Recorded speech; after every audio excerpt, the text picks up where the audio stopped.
आपको एक नई गुड न्यूज इस वीडियो के अंदर मिल रही है। आईपीसी 498 और 125 सीआरपीसी पुराने साल के साथ में अंत, यानी कि अब इन केसों के अंदर आपको बिल्कुल भी स्ट्रगल करने की जरूरत नहीं पड़ेगी। 125 के अंदर आपको पत्नी को मेंटेनेंस भी नहीं देना पड़ेगा, तो यहाँ पे 498 से भी आप मुक्त। तो किस तरीके की क्या बात है मैं इस वीडियो के अंदर बताने वाला हूँ। आपको करना क्या है, वीडियो को बिल्कुल अंत तक देखना है, तभी पूरी जानकारी समझ में आएगी। क्योंकि आपको अच्छे से पता है कि आधे अधूरे वीडियो से कोई भी जानकारी समझ में नहीं आती है। ये आपका अपना चैनल है, इसको अगर आप अब तक सब्सक्राइब नहीं करे हैं तो पहले आपको सब्सक्राइब भी करना है और बेल आइकन को भी दबाना है। तो चलिए शुरू करते हैं। तो वेलकम दोस्तों, मैं हूं आपका अपना एडुकोड जितेंद्र।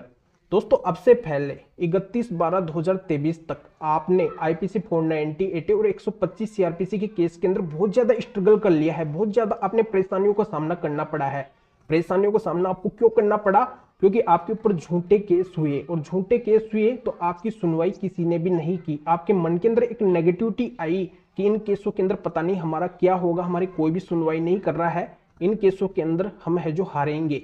ये आपकी सोच है और इसी आधार से आप आगे बढ़ रहे हैं। तो इस वजह से आप है जो इन केसों से बाहर नहीं निकल पा रहे हैं, इन केसों को अपने पक्ष के अंदर नहीं करवा पा रहे हैं। इस तरीके की नेगेटिविटी है जो आपके सामने हमेशा बनी रहती है। ये केस आपके आगे आगे चल रहे हैं, आप इन केसों के पीछे पीछे चल रहे हैं। तो इसके अंदर क्या नई बातें होंगी और किस तरीके से क्या काम होगा, ये पूरी जानकारी मैं इस वीडियो के अंदर बताने वाला हूं। देखो, यहाँ पे एक प्रॉपर मार्गदर्शक की भी बहुत ही जरूरत होती है।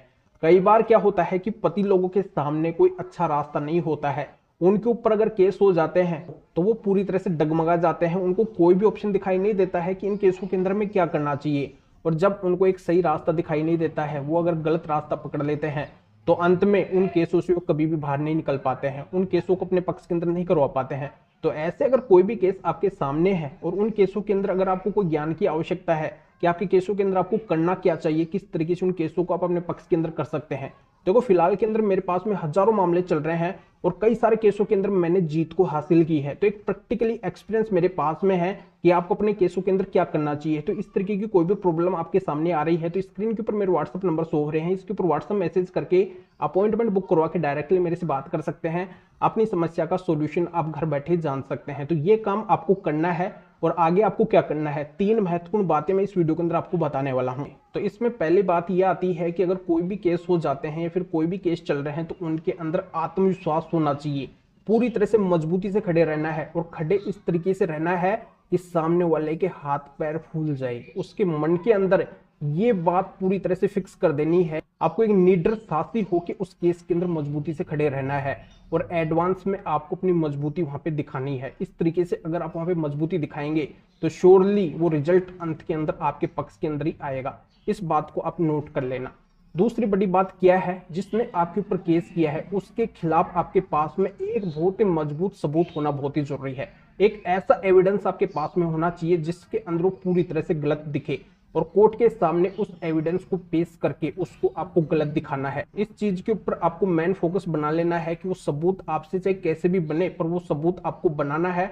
अगर वो सबूत है आपके पास में जब तो और भी अच्छी बात है, उससे आपकी जीत है जो बहुत ही आसान हो जाएगी।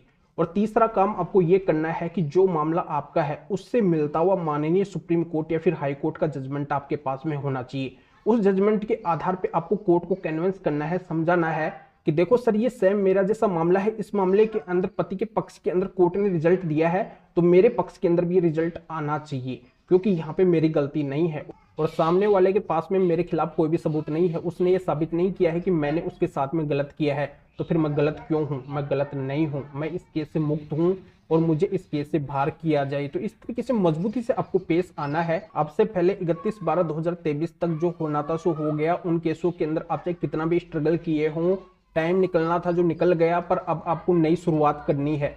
वहां पे पुराने केस समझ के आप उन केसों को भूल जाओ कि यहाँ पे उन केसों का अंत हो चुका है। अब नए केस आपके ऊपर चल रहे हैं, यानी कि नई शुरुआत आपको इन केसों के अंदर करनी है और नए तरीके से है जो आपको इन केसों के अंदर पेश आना है। तो ये मैं आपसे गारंटी लेता हूं कि आप जल्दी ही इन केसों से मुक्त हो जाएंगे सन 2024 के अंदर। तो इस तरीके से आपका एक नया टारगेट होना चाहिए, आपको एक साहसी होना है, एक लीडर होना है और इस तरीके से आपको अपनी सक्सेस हासिल करनी है। कोई भी जानकारी समझ में नहीं आती है तो मैं आपके लिए बैठा हूं, आपकी हेल्प के लिए। तो अभी आपको करना क्या है, वीडियो को लाइक करना है और शेयर भी करना है जो और लोगों तक ये जानकारी पहुंच सके। तो वीडियो देखने के लिए आप सभी का बहुत बहुत धन्यवाद।